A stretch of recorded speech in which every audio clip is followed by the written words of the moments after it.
The storms that were rolling in the previous evening kept Mike and I in our rigs for a few hours. After the winds, lightning, and rains passed, we would retire to our tents for the remainder of the night.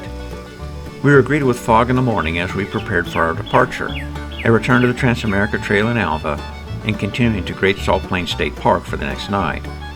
What we were unsure of was, what condition would the route be in after the heavy rains?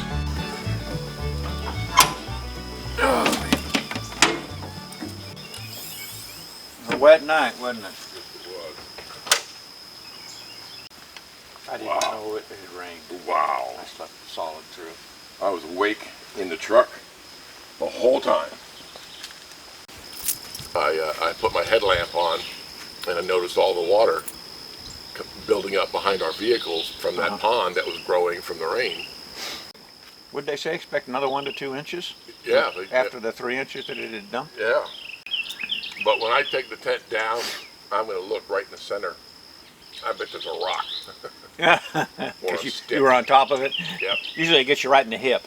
It was. It was right in the hip, or on my side, or on my belly.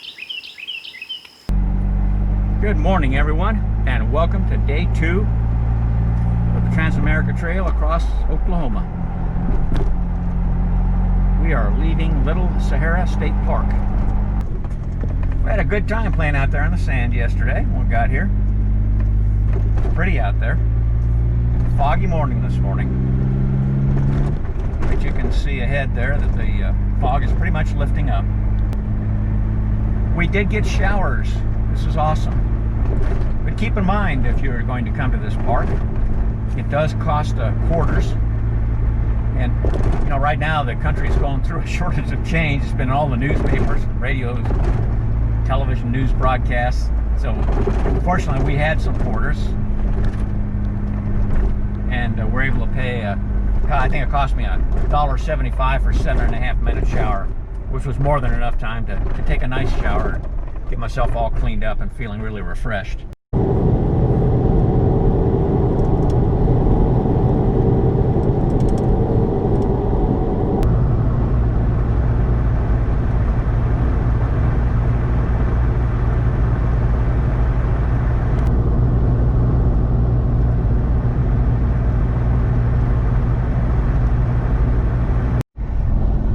Arriving in the town of Alva, and we plan on getting some gas here.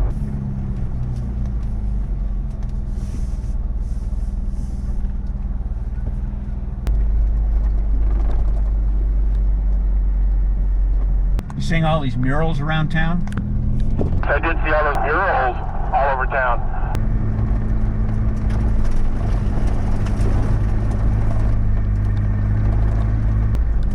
Well, no dust.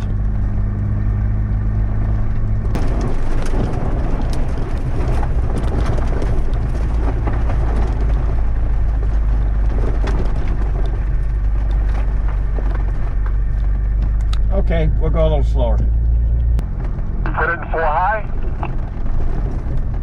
I'm in 4 high, yeah.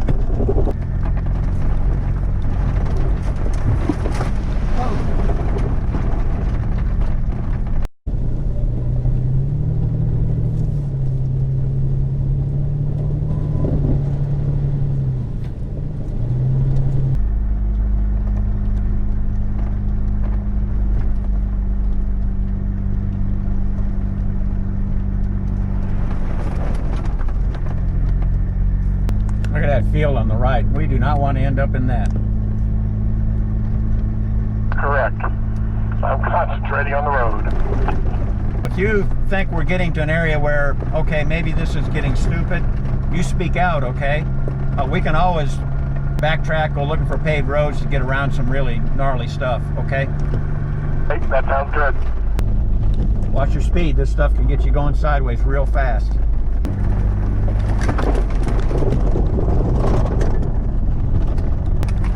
Whoa, whoa, whoa. I can't go that fast. Sorry.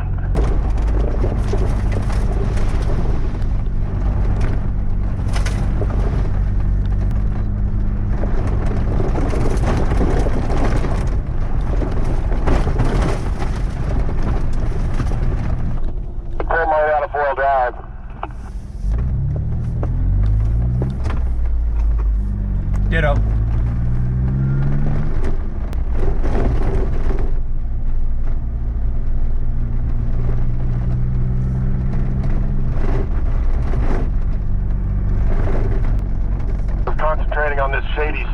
figured it would never be dry.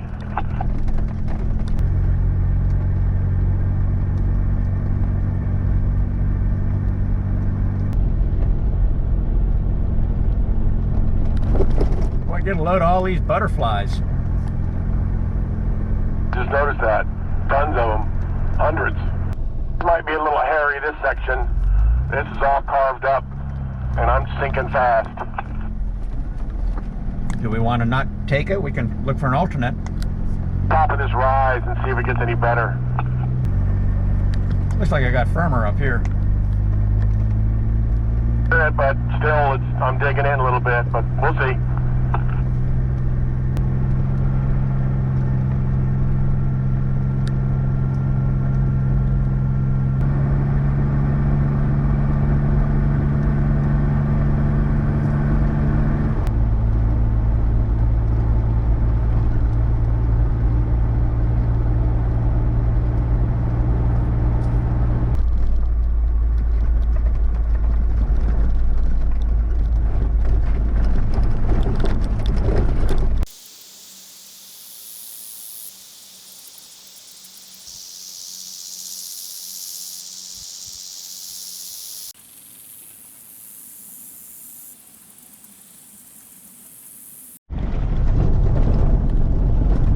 Moo!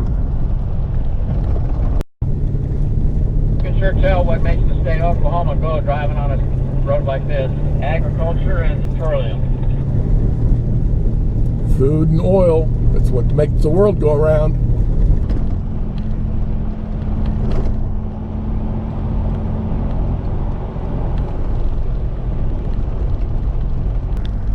Thinking about those motorcycles that we passed yesterday, can you imagine them driving this section today if they were a day behind their schedule?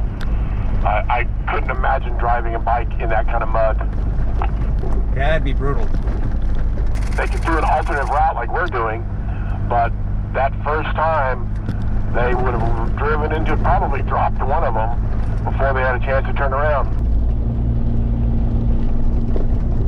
This road is as good as it is because of these tanks that we've seen all along it. Those big 18-wheeler tankers that come in here that can't afford to get stuck. Oh, look at that nice cemetery on the right there. I see that the sign says it was donated by Bert, and it was in memory of Bob Stark. It's kind of funny, a couple of miles back I saw a ranch sign that said established 1950, Bob and Bert. They own probably most of this land that we're driving by, and they must have donated the church, or at least the land for the church and the land for the cemetery.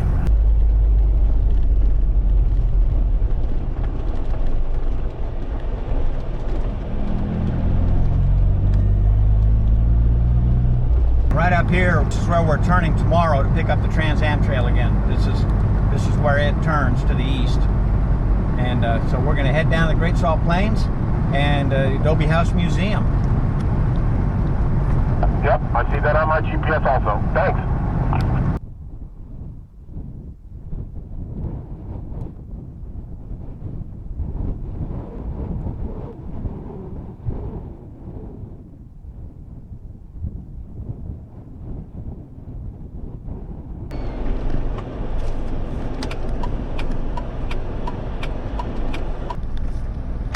And we're in the town of Cherokee. Gonna stop and have a little lunch. We're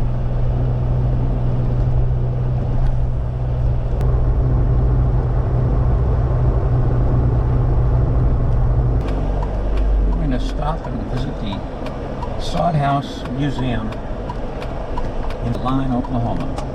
The exact location in which the sod house was built, it is now 125 years old. Of course, next month it will turn 126 years old. Of course, Marshall McCauley staked his claim in the Cherokee Outlet Land Road of 1893, and he actually lived in a dugout for a year while building the sod house. He couldn't plow the sod from his land. His land was too sandy. He had to go a mile north of here to a low valley area abundant with buffalo grass, each block being 18 inches long, 12 inches wide, and 4 inches thick. 1/2 acre of sod cut 4 inches thick is 96 tons of sod it took to build the house. And this one is said to be quite luxurious for the fact it's 2 rooms instead of 1, but especially the fact that it does have glass windows in it. He brought the glass windows back from Wichita, Kansas, each costing $1.25. Total cost of the sod house, $6.20. Yet the day he's taking his claim, he only had a quarter in his pocket and a 2-cent stamp. The value of that quarter today, if you and I would start our life the way he did, we would only have $6.86 in our pocket. Yeah, you can really see the thickness of that window, like your other wall, I mean. Yeah.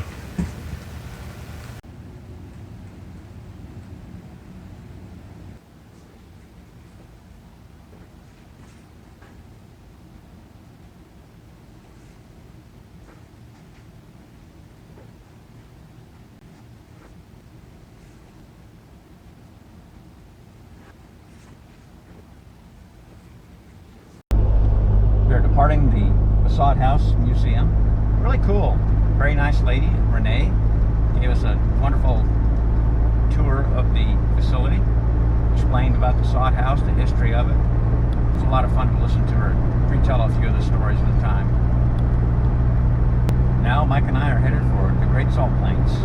We're going to see if we can meet up with Pam, who works at the park office. She was who I spoke to when I made all the arrangements for the trip here in this area. We've turned off to go to Jet, Oklahoma. That's kind of a cool name. I think we're staying at the Great Salt Plains State Park tonight. Cool old house over there on the left. The honeymoon shack, little love shack.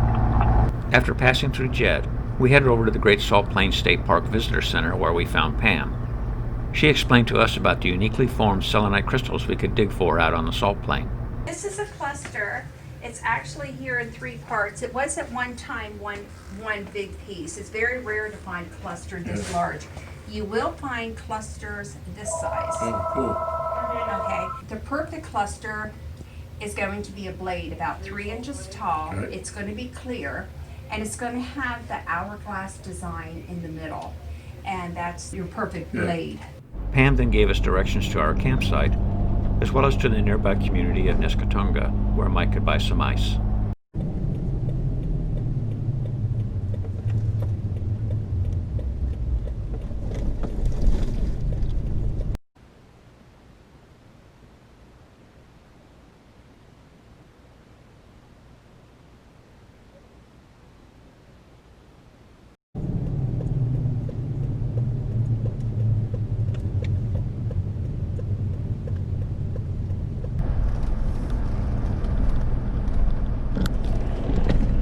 This is nice. Mike and I are headed out to the selenite crystal digging area here at Great Salt Plains State Park.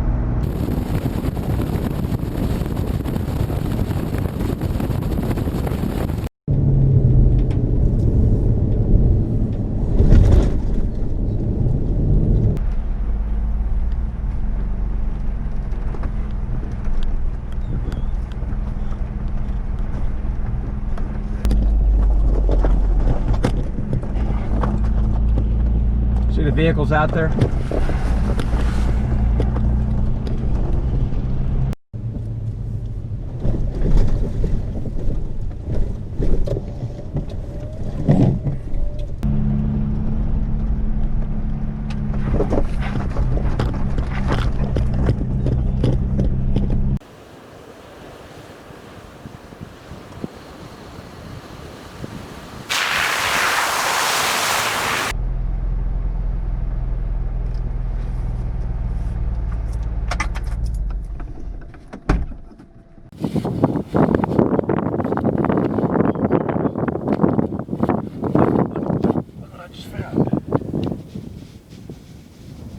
Oh, there you go. All right. Standing. A couple small ones.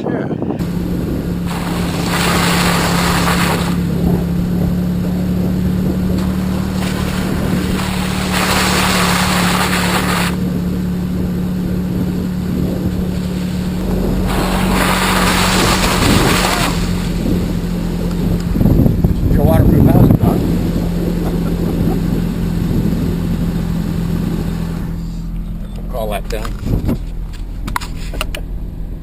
not my waterproof housing. Oh, do you get wet? The camera, yeah. Well, I'm armed.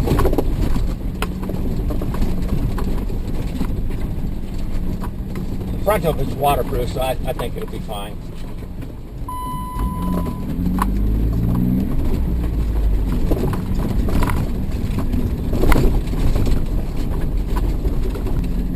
Well, I got a check engine light.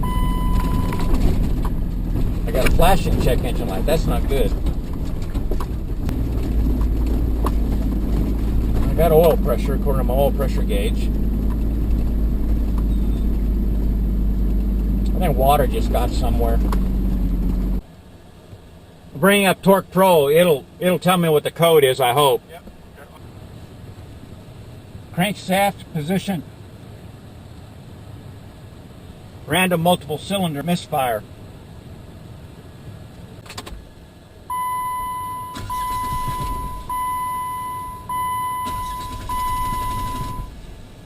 It won't start.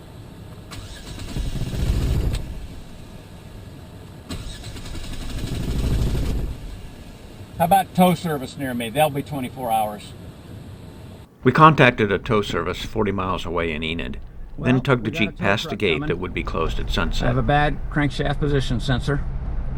Jeep will not start. Gonna have it towed to Enid. It's a pretty good sized town. And should have, I hope, good luck getting it repaired by tomorrow.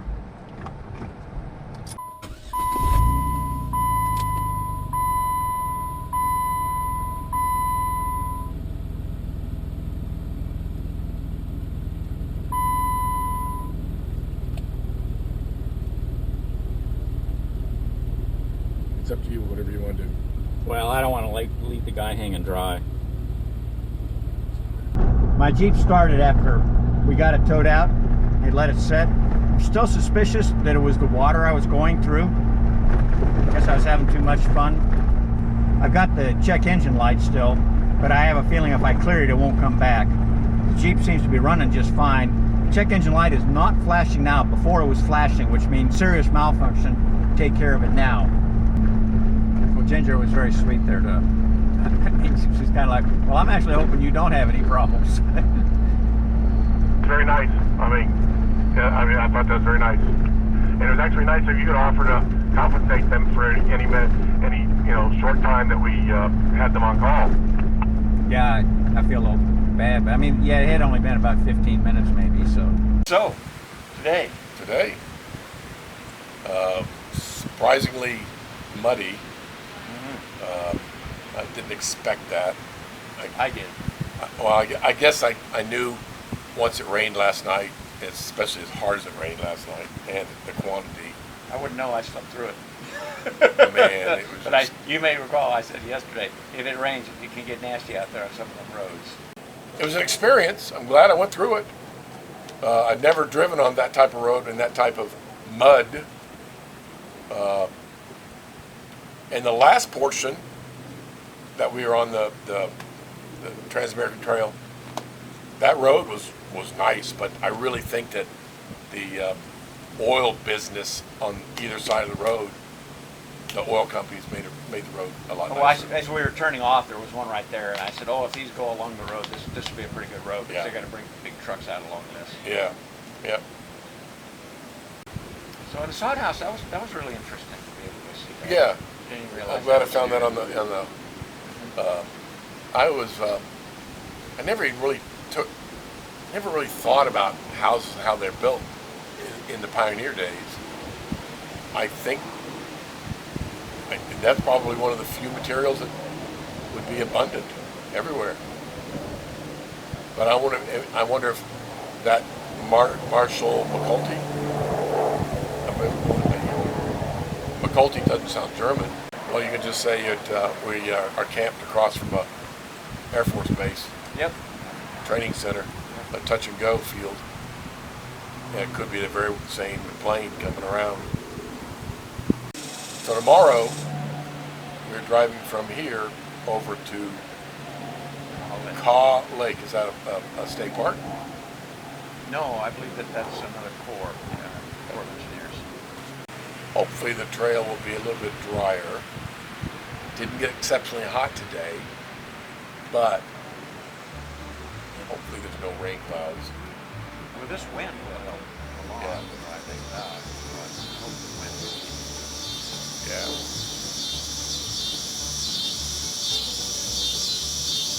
I'm going to go ahead and stop this. Okay.